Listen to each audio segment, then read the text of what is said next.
All right, so Activision slash Call of Duty just put out a statement in regards to the upcoming Modern Warfare 4 and what they plan to do in regards to hackers, cheaters, and stuff like that. Now, this, I'm not sure if they're just doing this just to get persons to actually trust them to buy the new Modern Warfare 4 that's coming out. And yes, that's what a lot of persons is going to think, right? But I'm here to give you all the information that they reveal as it relates to this whole Ricochet anti-cheat situation. And according to them, more than 70,000 systems are about to get banned or some shit like that. Whenever I read the story, you'll get a better understanding. But it seems like Call of Duty is trying to get everyone on their side as it relates to this whole hacking situation that's currently plaguing the Black Ops 1 and Black Ops 2 ports on PS4 and of course PS5. So I'm going to be reading the story. Like I said, you'll get a better understanding. But before I go any further, guys, don't forget to like this video. Don't forget to subscribe if you haven't done so, and make sure y'all turn the notification bell, put it on all. That way you can get notified whenever I post a new video.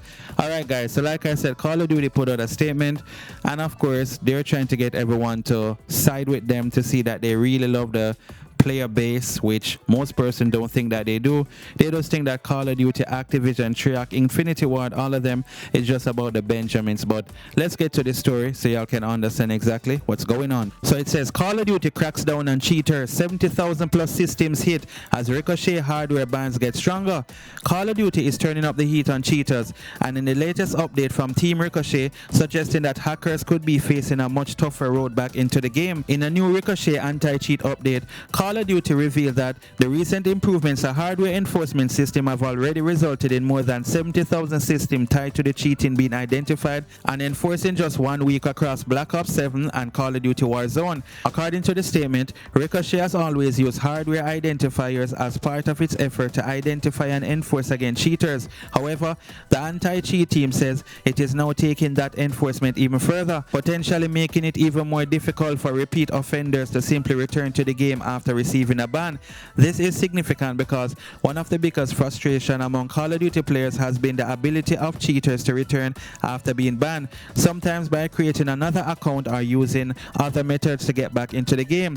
Now, Call of Duty appears to be targeting the problem at a deeper level. The 70,000 plus figure comes as part of a broader push by Ricochet to increase transparency around its anti-cheat efforts. Call of Duty has announced that weekly Ricochet updates will continue from now through Season 1 of Modern Warfare 4, with the team promising to share information about new cheat detections, enforcement actions, and other improvements. And the timing couldn't be even more interesting. With Modern Warfare 4 on the horizon, Call of Duty appears determined to strengthen its anti-cheat system before the next major chapter of the franchise gets fully underway. Rather than waiting until the next game launches to address cheating concerns, Ricochet is showing players that enforcement is already being wrapped up. The statement also sends a direct message to anyone thinking about cheating. Getting banned may become much more serious than simply losing one account. With more than 70,000 systems tied to cheating already identified and enforced against in a single week, Call of Duty is clearly showing that its hardware-based enforcement isn't something it plans to take lightly. And if these weekly updates continue as promised, players could soon get an even clearer picture of just how aggressively Ricochet is going after hackers leading into Modern Warfare 4 Season 1. For legitimate Call of Duty players, the hope is simpler: fewer hackers, fairer matches, and much harder time for cheaters trying to come back after getting caught. So what do y'all think? Do you think this is just some form of PR stunt?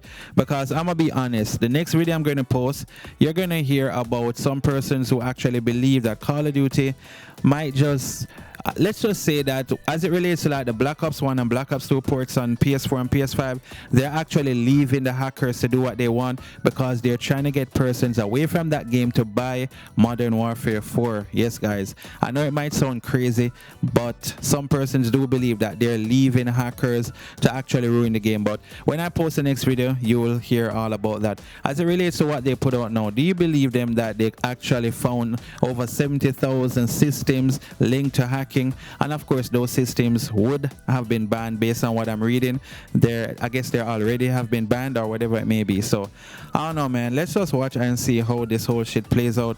You know, obviously they're trying to get persons to buy Modern Warfare 4, but some persons don't believe that. Look, they're gonna have their hacking shit up to the task. You know, some persons believe that the hackers are always one step ahead of these devs, or maybe, like I said, they just don't care. After a while, they leave the hackers to ruin the game. That way you will purchase the next Call of Duty. Let me know if y'all believe that's true. But anyways, what do y'all think about Call of Duty saying that they have identified 70,000 consoles linked to cheating and hacking and all that shit? Leave it in the comment section. All right, and do you trust what they said? Do you trust this statement? Are you going to buy Modern Warfare 4 when it comes out, or are you going to just watch and see what happens if they're going to stick by their word as it relates to providing weekly anti-cheat methods to ensure that hackers aren't ruining the game? But anyway, guys, thank you all for watching the video. Don't forget to like, share, and subscribe, and I will see you all in the next video. Stay safe. Peace.